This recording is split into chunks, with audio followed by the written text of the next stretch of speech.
Bayangkan sudah berusia 2021, berapa abad itu, hitung sendiri, tinggal bagi. Sampai detik ini konsep teosnya masih nggak jelas. Masih terjadi pertarungan di internal mereka itu, dan itu nggak selesai. Jadi sebatas yang Allah nyatakan saja. Kamu ngomong tentang Allah, Allah tidak pernah nyatakan, kan kemeruh. Iya kemeruh, kalau orang Jawa bilang kemeruh. Alkitab itu tidak pernah menipumu dengan Tritunggal. Juga Alkitab itu tidak pernah, jadi tambah lagi nih, Alkitab itu tidak pernah menipumu dengan oneness. Jadi Alkitab tidak pernah menipu dengan Tritunggal, Alkitab tidak pernah menipu dengan oneness. Tuh, ya. Kenapa kalian bisa tertipu? Itu loh yang jadi masalah.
Ya, Shalom Aleichem Besem Hamasyah. Salam sejahtera dalam nama Tuhan Yesus Kristus. Kembali lagi bersama saya dengan Ustadz Timothy Al-Awal dalam tema menjawab polemikus Muslim. Dan kali ini tema kita masih seputar tentang Tritunggal, tetapi ini adalah komparasi kita menjawab saudara Muslim yang seolah-olah ingin mengadu domba antara iman kekristenan yang bersifat internal. Tadi saya sudah memberikan opening video saya, itu mengutip dari videonya Ustadz Sukoco ya. Dia membuat tema dengan menulis oneness menggugat Tritunggal. Nah, ini yang menjadi hal yang sangat menggelitik di dalam hati saya. Karena apa? Dalam perjalanan saya untuk mempelajari Islamologi, ternyata hal ini juga dialami oleh saudara Muslim, yang nanti akan saya jelaskan dari video ini. Tetapi kenapa ini yang menjadi pertanyaan saya, kenapa saudara Muslim selalu melihat hal yang bersifat standar ganda, tapi hanya bersifat dengan satu perspektif, tidak melihat perspektif yang dimiliki oleh mereka sendiri sebelum menilai agama seseorang. Dan terlebih lagi, beliau tadi ada memberikan 3 poin yang saya kutip. Sebenarnya banyak, itu 45 menit video beliau. Kawan-kawan yang bisa melihat video beliau, nanti akan saya kasih deskripsi video beliau yang terlalu panjang lebar tapi sampah. Minta maaf, sampah. Karena apa? Dia mengukur agama seseorang tanpa melihat agamanya sendiri. Sebenarnya selain dia, ada juga polemikus Muslim yang lainnya. Saya kasih contoh seperti HMC yang mengatakan oneness dengan Tritunggal cakar-cakaran.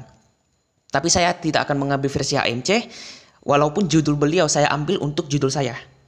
Dimana saya akan menulis nantinya ternyata Ahlul Sunnah juga bercakar-cakaran dengan Asy'ariyah. Tetapi mungkin saya akan ganti dengan judul yang lain juga, nanti bisa saya kembangkan lagi. Karena kalau saya lihat dari pihak AMC, itu hanya sekedar merekam perdebatan antara oneness dengan Tritunggal. Sedangkan saya masih melihat hampir ada sedikit kesamaan dengan Sukoco yang membahas perbandingan oneness dengan Trinitas. Jadi saya akan mengambil beberapa poin itu. Walaupun banyak sebenarnya, tapi karena saya lihat sampah yang lain itu tidak perlu ditanggapin, ataupun mungkin nanti kalau seandainya ada perkembangan lagi saya ditanggapi dari pihak apologet Kristen yang lain, saya hanya mengantarai untuk perbandingan oneness dan Tritunggal beserta Asy'ariyah dengan Salafi. Oke, lanjut. Di sini tadi dikatakan pada video pertama, Pak Sukoco mengatakan bahwa konsep teos tidak jelas internalnya antara umat Kristen sendiri dengan membandingkan oneness dengan Trinitas. Mereka tidak tahu bahwa perbandingan oneness dengan Trinitas, oneness mempercayai Yesus adalah Allah, tetapi dalam konsep yang sangat keras lagi dengan mengatakan bahwa Yesus adalah Allah Bapa.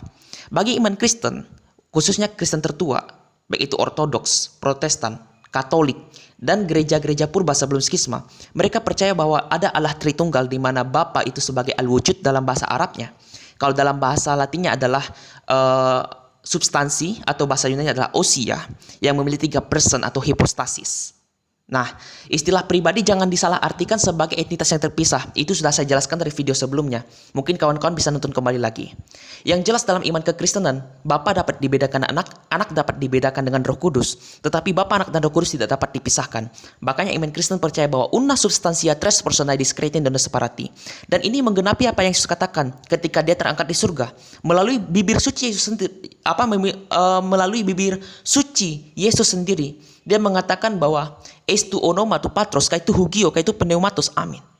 Nah, kata amin yang kami tegaskan itu mendalilkan bahwa Yesuslah yang mengatakan itu sendiri. Dan kami mengimani apa yang Yesus katakan. Tapi mungkin saudara muslim ini karena terlalu memahami istilah ehad maupun tauhid dalam istilah yang sangat sempit. Sebenarnya dalam Islam sendiri, istilah tauhid itu memiliki makna bahwa dia memang Allah yang esa. Tetapi ada pluralitas dalam diri Allah itu sendiri. Terbukti toh bahwa para mutakalimun Islam sendiri mengenal 20 sifat Allah. Yang ini ditolak oleh Salafi. Nah, ini hampir sama dengan Oneness yang sangat liberalnya mengatakan bahwa Allah tidak memiliki hipostasis, 3 hipostasis, tapi satu pribadi. Satu pribadi di mana itu adalah anak dan juga Bapa dan juga Roh Kudus. Tapi itu adalah esensial kami yang akan menghadapi pihak Oneness, karena itu adalah hak kami untuk menjawab mereka. Tapi bukan di sesi video ini, tapi saya ingin memberikan perbandingan yang jelas di mana Islam juga yang mengatakan diri Ahlul Sunnah. Asy'ariyah mengatakan bahwa mereka memperkenalkan 20 sifat Allah. Wujud, qidam, baqa, mukhalafatul lil hawadis, qiyamuhu binafsi, wahdaniyat, qudrah, irada, ilmu hayat sama, basyar, kalam, qadiran, dan sebagainya. Di situ di mana Asy'ariyah mengatakan bahwa Allah memiliki 20 sifat wajib. Itu pemahaman Ahlus Sunnah Asy'ariyah. Dan Salafi menolak bahwa Allah itu dibatasi 20 sifat saja. Karena apa? Karena dalam Allah itu lebih dari 20 sifat.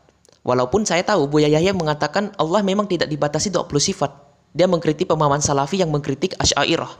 Karena 20 sifat Allah itu adalah suatu di mana manusia masih bisa mengenal sifat-sifat Allah dalam batas tertentu. Nah, begitu juga dan iman Kristen yang mempercayai Tritunggal dalam iman kekristenan itu bukan berarti kami sudah mengetahui Allah secara penuh. Karena Roma 11 ayat 36 dikatakan bahwa tidak ada satupun yang dapat menyelami Allah. Tetapi apakah Tritunggal itu mengartikan orang-orang Kristen yang dari dahulu, dari sejak zaman bapak-bapak gereja dahulu, itu sudah membatasi Allah dengan mengatakan bahwa mereka sudah melampaui Allah? Tidak. Tritunggal hanya memberikan definisi sebagai rumusan supaya menjaga akidah iman Kristen teguh dengan apa yang Yesus katakan. Karena misteri ilahi itu sudah Yesus katakan dengan sangat gamblang sekali Bapa, Anak, dan Roh Kudus. Jadi saya rasa apa yang disampaikan dengan Bapak Gereja melalui para rasul, melalui para murid-muridnya para rasul sampai dengan zaman Tuhan Yesus Kristus, itu sudah menjadi batas orang-orang Kristen mengimani Allah Tritunggal itu dengan jelas. Walaupun kita tidak mengatakan bahwa kita sudah mengenal Allah, sudah lebih mengenal Allah daripada Allah. Enggak seperti itu. Nah, daripada membuang waktu, seperti yang ditantang oleh Ustadz Sukoco bahwa konsep teos orang Kristen tidak jelas. Sekarang kita akan membuktikan perbandingan Asy'ariyah dengan Salafi sendiri pun juga tidak jelas mengenai tentang konsep kealahan mereka. Mari kita simak video berikut ini. Kita yaitu akidah ahli sunnati wal jamaatil asy'ariyati, dan semuanya masih ingat dan insya Allah masih hafal dengan sifat 20 ya. Sifat 20 harus dihafal.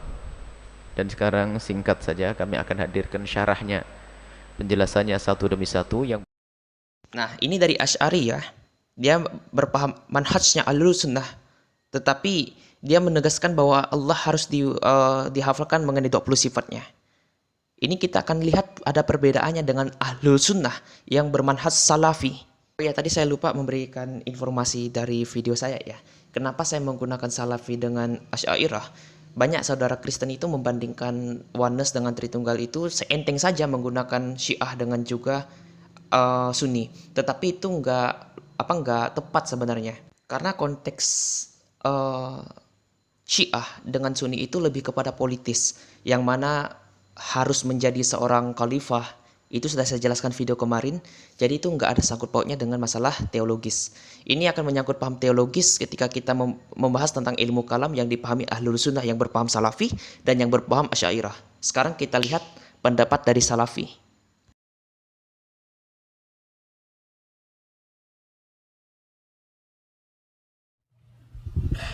Assalamualaikum warahmatullahi wabarakatuh, Ustadz. Waalaikumsalam. Afwan, tapi ini di luar tema. Saya kan pengajar TPA. Jadi di TPA itu diajarkan syair yang mengenai kidam, wujud, bako, mukhalafatu lil hawadisi dan seterusnya. Gimana Ustadz? Apakah saya ikut mengajarkan atau tidak? Nggak usah. Nggak usah. Terus bagaimana saya menyampaikan kepada guru tersebut? Suruh hafal aja Asmaul Husna. Ada Asmaul Husna yang agak dinasyidkan, enggak apa-apa. Ada Asmaul Husna yang dinasyidkan. Kalau kita suruh hafal ya enggak jadi masalah. Anak biar tahu nama-nama Allah yang terindah. Suatu saat bermanfaat bagi mereka tatkala dijelaskan makna dari nama-nama tersebut. Sekarang mereka cukup menghafal. Susah apa qiyamuhu bi nafsi mukhalafatul hawadits. Nanti masuk dalam masalah-masalah itu ibaratnya ahli kalam. Ya, mukhalafatul hawadits itu ibaratnya ahli kalam. Ya. Wujud kidam baqa itu ibaratnya ahlul kalam, kidam itu. Kalau kita huwal awwalu wal akhiru wal zahiru wal batinu lebih bagus ya.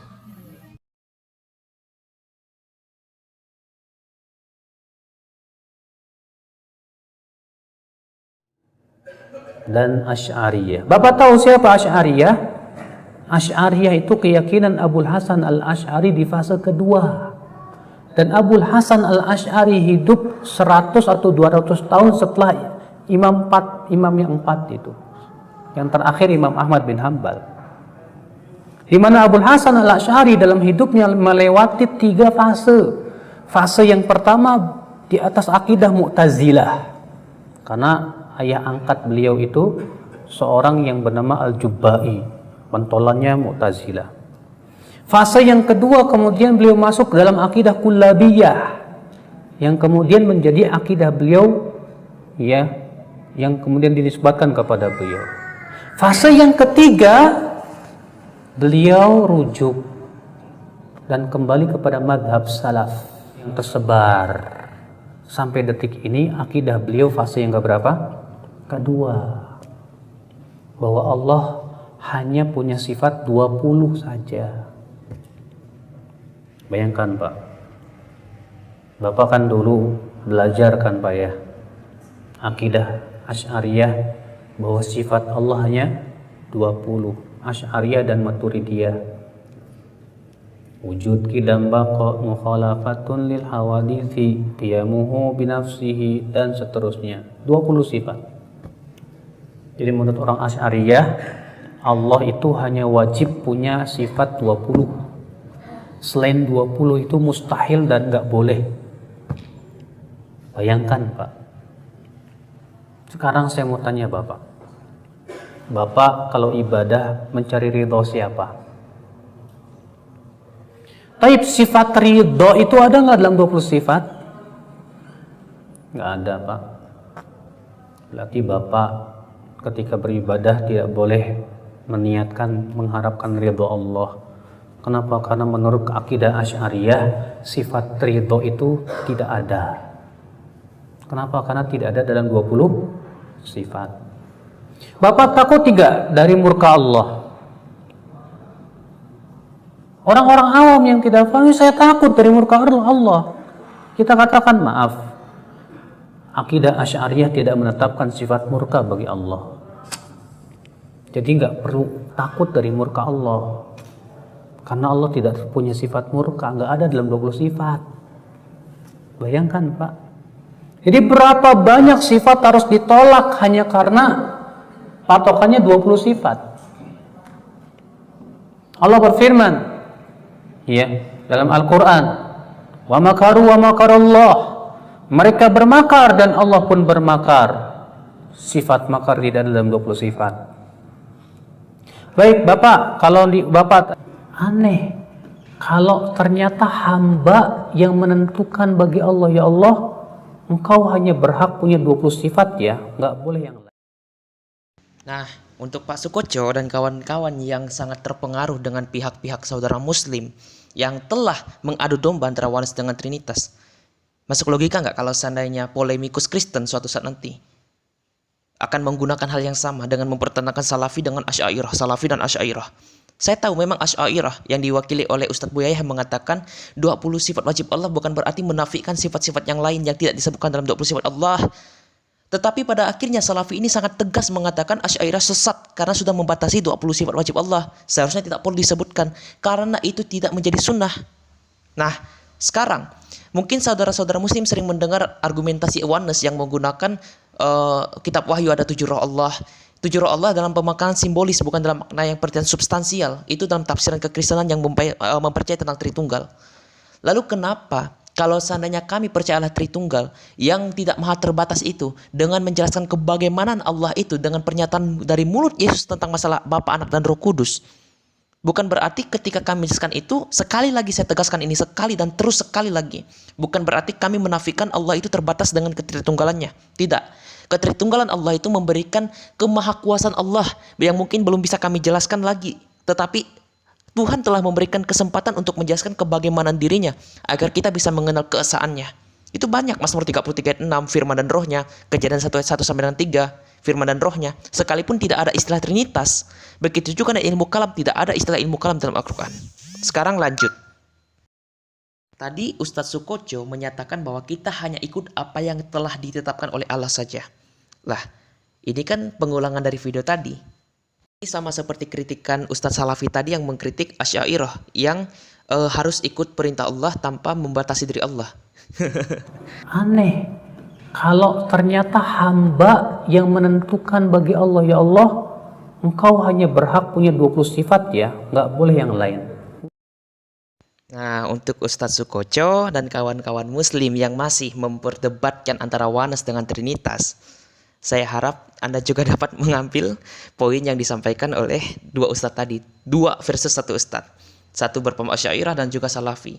Mereka menetapkan 20 sifat Allah, yang satunya menetapkan bahwa 20 sifat itu tidak wajib. Kalau kita mengikuti apa yang disampaikan Ustadz Sukoco, itu sangat bangkrut pemikirannya.